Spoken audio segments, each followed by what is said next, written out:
Alright. Excuse the noise from the Goodman over there going bah. We're going to check out something here on my Lennox Frankenstein unit. So, I have to call it Frankenstein unit because there's only so much Lennox that remains in it. This was a straight cool 3-phase condensing unit. I converted it into a heat pump by installing all of that. Made my own distributors, expansion valve, reversing valve, everything down there. Works great. I didn't even hook up a defrost board, and it didn't need it last year. Put in the variable frequency drive, which I haven't shown in any videos for a while. Chugged on for over a year now, I believe. Hasn't blown up. But quite a few parts in this Frankenstein unit of mine are not new. The condenser unit actually was new. I scored it. It was like a 2-3-year-old stock that was never installed. I got it for free. This 3-ton replaced my 4-ton Goodman that was over here. So it's actually 1 ton less.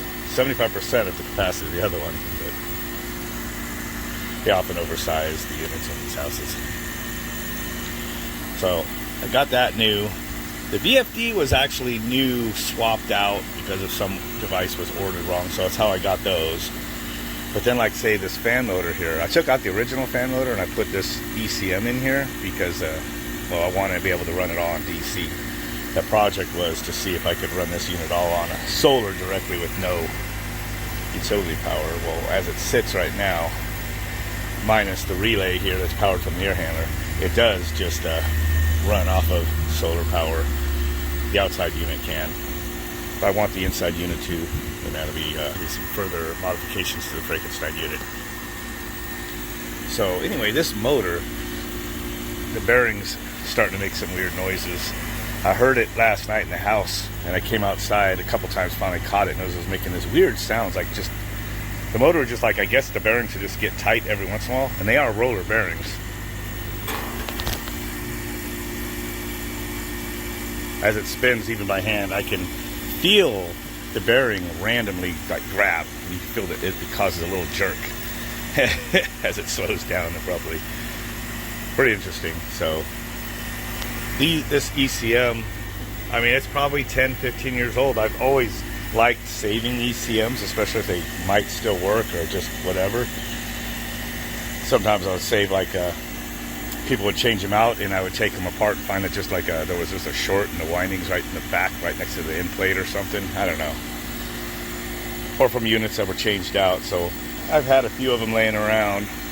And what I did was I separated this one.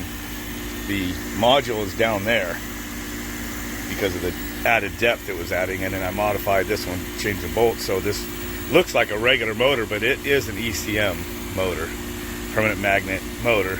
And I just ran the 3 legs. They go between the two. I just ran it down there into the module. So I have another one right here. Hopefully it's just the exact same one.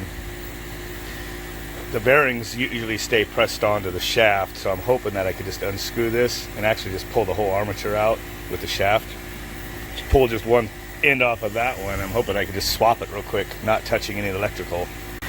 Yeah, just turned that unit up on the Ecobee. There it goes. So I just pulled these 4 nuts off just the way I have this sucker mounted. The bolts that go through the back and the bolts that come through here are not one and the same like your typical motor. These are sometimes fun to get out, especially since they are permanent magnet. There we go. So as I said, unlike, you gotta be careful, I was almost gonna set this over there, but any shreds of metal that I have on that, almost did it, but any shreds of metal that are laying on this table, which is gonna be massive, probably staples, everything, is gonna suck to this magnet. So I don't want that. So one of these bearings, that front bearing, I could feel it. Alright, I gotta hurry because the sun up there is already interfering with my Samsung. It just told me that it's closing other apps because of temperature. The next step that this phone will do as it's getting warmer is it stops the camera from functioning. Anyway, here is the permanent magnet armature that I took out of this motor. Leave the stator there. I'm going to leave this stator on this one. And see the bearings stay pressed on the shaft and the roller bearings. Now here's the problem. Why was that motor changed before? I mean, it might have bearings that are kind of funky too. Hopefully not. But what I'll do is when this one's out now, so I'll probably just go see what the bearings are and order them. Okay, I'm gonna start this motor. I'm gonna start it up just on my solar. This is solar DC, 330 volts. Maybe a little higher when it's unloaded. So the AC is turned off. The AC power, which steps down, goes to utility AC input on my variable frequency drive. But it's the diode pack, the DC bus of it, that's feeding this motor, which is putting a little more load on that rectifier, I guess, but the motors don't pull that much. So let's just put the power to it. That's power. Oop, and I don't want that compressor to run. Stop that. There goes the fan motor. Just only gonna look funny through here. And I don't think these bearings are perfect in this one either, so I can even hear it when it was did that thing as it started up. So I just started taking this apart and I spun it around. I guess I had my hand right here, but look real close, faintly I wrote, "Gets noisy?" ? Bearings are going out on that one. I think I'm running out of options for sure now. Well, I wound up just putting some more grease into the motor that's been in this unit, because the other motors I pulled off the shelf were actually a little worse.